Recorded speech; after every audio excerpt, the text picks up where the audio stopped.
ఎన్టీఆర్ ప్రస్తుతం వార్ 2, ప్రశాంత్ నీల్ చిత్రం, దేవర 2 లాంటి భారీ చిత్రాలతో బిజీగా ఉన్నప్పటికీ ఇప్పుడు ముంబై మీడియా నుంచి వచ్చిన వార్త ఒకంత ఆశ్చర్యం కలిగిస్తుంది.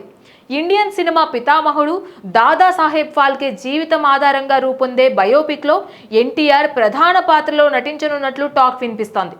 ఈ ప్రాజెక్ట్ను ఎస్ఎస్ రాజమౌళి, ఆయన కుమారుడు కార్తికేయ, మ్యాక్స్ స్టూడియోస్ నుంచి వరుణ్ గుప్తా కలిసి నిర్మించనున్నారని సమాచారం. స్క్రిప్ట్ కూడా రెడీగా ఉందని ఎన్టీఆర్ వినగానే వెంటనే ఒప్పుకున్నాడని తెలుస్తోంది. దాదాసాహెబ్ ఫాల్కే అసలు పేరు దుండిరాజ్ గోవింద్ ఫాల్కే. 1870లో జన్మించి 1913లో భారతదేశపు మొట్టమొదటి ఫీచర్ ఫిల్మ్ రాజా హరిశ్చంద్రను రూపొందించారు. అప్పటి నుంచి 95 సినిమాలు తీసిన ఫాల్కే భారతీయ సినిమా పునాది వేసిన వ్యక్తిగా ప్రసిద్ధి పొందారు. లైఫ్ ఆఫ్ క్రైస్ట్ అనే సినిమా చూసిన తరువాత సినిమాలు తీయాలని నిర్ణయించిన ఫాల్కే తన ఆస్తులు అమ్ముకొని లండన్ వెళ్లి కెమెరా కొనుక్కున్నాడు. ఇలా సినిమా కోసం తన జీవితాన్ని అర్పించిన గొప్ప వ్యక్తి ఫాల్కే.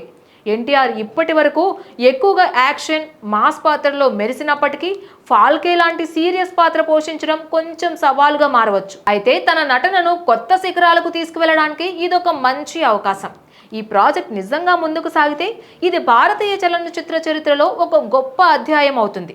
ఎన్టీఆర్ అభిమానులకు కూడా ఇది ఒక పండుగగానే ఉంటుందనడంలో ఎలాంటి సందేహమూ లేదు. మరి ఈ వార్త నిజమా? Please subscribe to the channel and download the Politicos app from the links in the description.